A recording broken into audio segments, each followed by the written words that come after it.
Here's a couple of seam pieces of opal from Lightning Ridge, Australia. It's on a lighter base, so it doesn't demand such a higher price. See the green fire on the top there.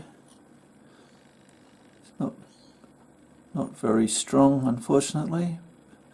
Still may cut a stone.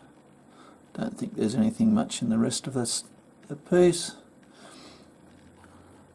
This piece has got a little bit more colour, but it's a bit mixed up. Here, see some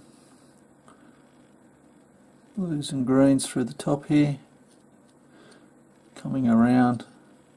It's mixed up with potch. Just make this a little parcel for somebody that wants to get started. Doesn't mean you won't cut a stone, but I think it might be a little bit mixed up. But that doesn't matter. You can say you cut it yourself. Hope you've enjoyed. Cheers.